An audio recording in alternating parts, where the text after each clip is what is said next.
ভারতীয় ক্রিকেটের সবচেয়ে অবাধ্য ছাত্রের নাম কি ঈশান কিষান? প্রশ্নটা উঠছে তার কারণ কিছুতেই কিছু হচ্ছে না। ঈশান কিষান বোর্ডের কোনো কথা কানেই নিচ্ছে না। পরিষ্কার বিসিসিআই তরফ থেকে বার্তা ছিল যারা ভারতীয় দলে খেলছে না তাদেরকে ডোমেস্টিকে খেলতেই হবে। সেই মতে ঝাড়খণ্ডের গ্রুপের রঞ্জির লাস্ট ম্যাচ ছিল, সেই ম্যাচের দিকে সবাই তাকিয়েছিলেন যে কোথাও গিয়ে ঝাড়খণ্ড রাজস্থান ম্যাচে যাতে ঈশান কিষান মাঠে নামেন বা নামেন কিনা সেটা দেখার। শেষ পর্যন্ত দেখা গেল ঈশান কিষান নামেননি, অর্থাৎ তিনি রঞ্জি ট্রফি খেললেন না। যেখানে বারবার বিসিসিআই কর্তারা ঈশান কিষানের ঘটনা থেকেই রীতিমতো বলে দিয়েছেন যে যারা ভারতীয় সার্কিটে ছিলেন এই মুহূর্তে দলে নেই তারা কিন্তু কোথাও গিয়ে ঘরোয়া ট্রফি খেলতে হবে। ইতিমধ্যেই বাংলার হয়ে মুকেশ কুমার তিনি এসে বিহারের এগেনস্টে খেললেন, তার কারণ রাজকোটের দলে তিনি ছিলেন। যেহেতু তাকে রাজকোটে খেলানো হয়নি, টিম ম্যানেজমেন্ট খেলায় নেই, তাই তাকে বসিয়ে না রেখে তাকে পাঠিয়ে দিয়েছিল কলকাতায়, কারণ বাংলা বিহার ম্যাচ খেলার জন্য। বোর্ড একটা কোথাও গিয়ে ইতিমধ্যেই লিখিতভাবে বার্তা দেওয়ার চেষ্টা করেছে এবং যেটা কিন্তু ক্রিকেটারদের কাছে পার্সোনালি পৌঁছে গেছে যে তুমি যদি ক্রিকেট ইন্ডিয়ার হয়ে না খেলো, তোমার যদি কোথাও চোট না থাকে, সেক্ষেত্রে তোমাকে কিন্তু ডোমেস্টিকে খেলতেই হবে। শুধু আইপিএল খেলবো আর শুধু ইন্ডিয়া খেলবো এটা চলবে না।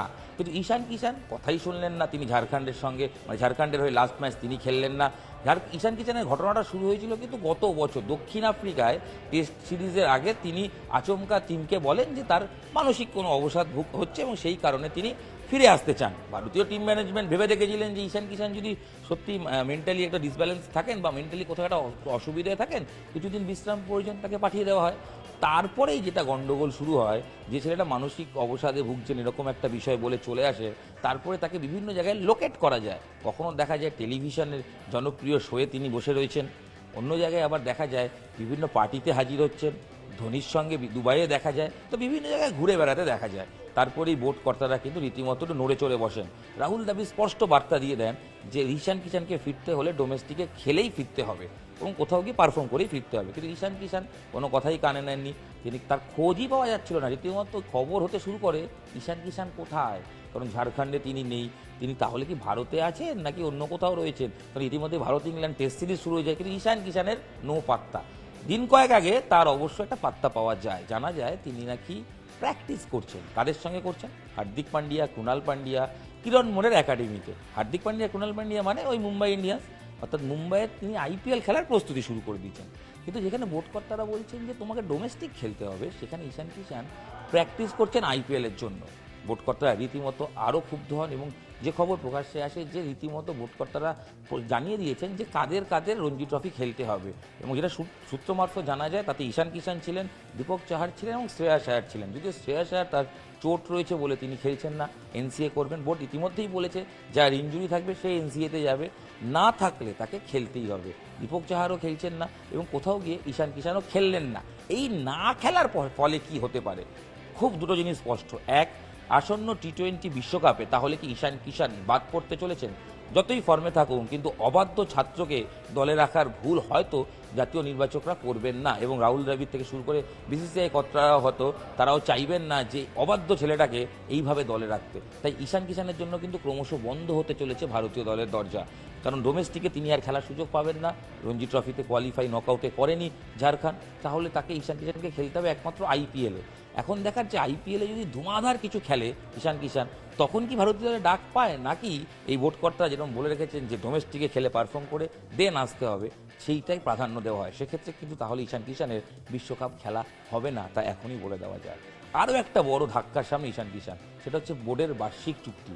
বোর্ডের যে বিভিন্ন ক্যাটাগরি বার্ষিক চুক্তি রয়েছে তাতে 1 কোটি টাকার সি ক্যাটাগরিতে ঈশান কিষান রয়েছেন, এবং যেটা খবর পাওয়া যাচ্ছে সেপ্টেম্বর নাগাদ যে নতুন করে চুক্তি রিলিজ হওয়ার কথা আবার প্রকাশ্যে আসবে, সেই চুক্তি অনুযায়ী কিন্তু ঈশান কিষান বাদ পড়তে চলেছেন। হ্যাঁ, ঠিকই শুনছেন, আরও একবার রিপিট করব, ঈশান কিষান বাদ পড়তে চলেছেন বোর্ডের সেন্ট্রাল কন্ট্রাক্ট থেকে। বিসিসিআইয়ের যে বার্ষিক চুক্তি, নির্দিষ্ট কিছু ক্রিকেটারদের যে চুক্তিতে রাখা হয়, তাতে বিরাট, রোহিতরা যেমন রয়েছেন, সেখানে কিন্তু বিভিন্ন ক্যাটাগরিতে অনেক ক্রিকেটার রয়েছেন, তার মধ্যে কিন্তু ঈশান কিষানও ছিলেন 1 কোটি টাকার ক্যাটাগরিতে।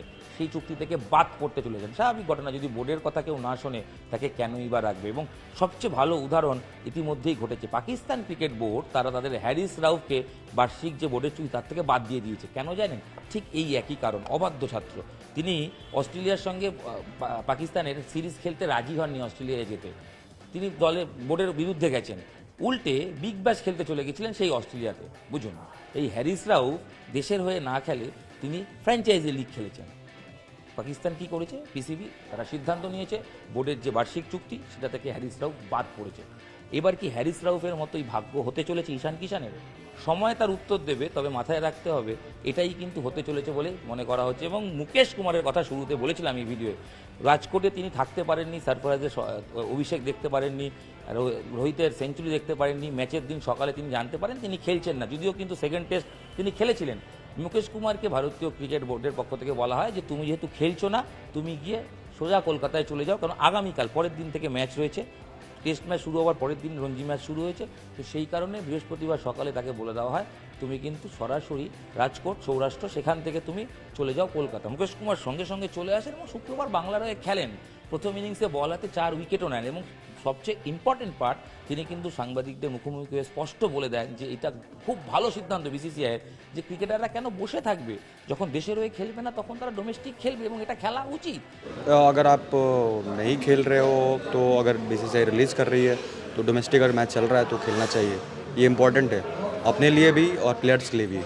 अभी ड्रेसिंग रूम में ये इस बारे में कितना बात है, मतलब राहुल द्रविड़ सर क्या नहीं, ऐसा कुछ बात नहीं हुआ है और ऐसा कुछ अभी मैंने भी नहीं सुना।